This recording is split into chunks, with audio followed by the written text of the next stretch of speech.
2012, Canon released a hugely popular 5D Mark III. 4 years later, they've released a 5D Mark IV.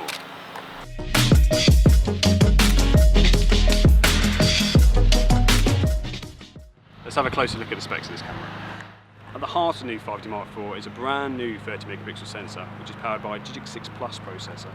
This boasts incredible dynamic range and an exceptional low light capability. With the 5D Mark III, Canon used the 61 AF point system from the 1DX Mark I.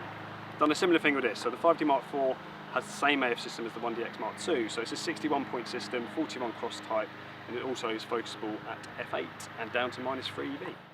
In terms of frame rate, we now have 7 frames a second, which is one up from the 5D Mark III. A really interesting feature though is they've borrowed the mechanism from the 5DS and 5DSR, which means it now has a lot less vibration and is actually quite a lot quieter than the 5D Mark III.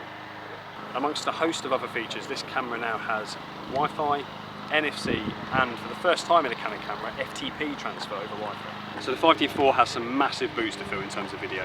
Let's have a quick look at the features. A lot of people will be really pleased to see this now is 4K.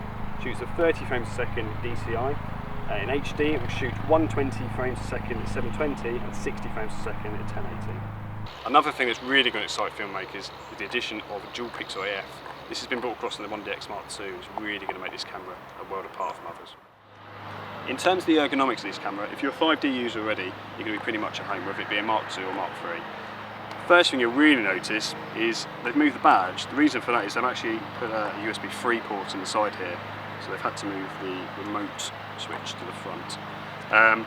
Other differences, button-wise, exactly the same, other than this new addition of one here, which is followed on from the 7D2 and the 1DX2, which is basically a new customisable button. This can be used to initiate the ISO or the exposure compensation. One of the most surprising new features of the 5D Mark IV is the ability to shoot dual pixel RAW for the first time in any Canon camera.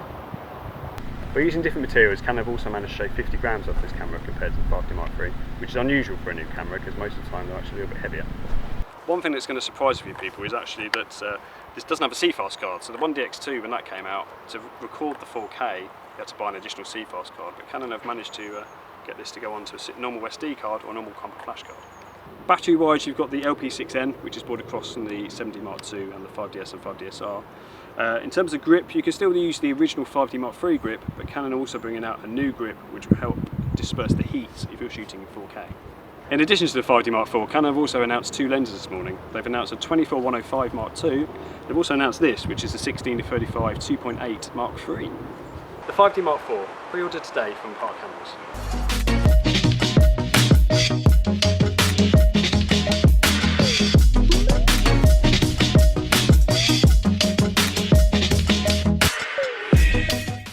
So that was the exciting 5D Mark IV.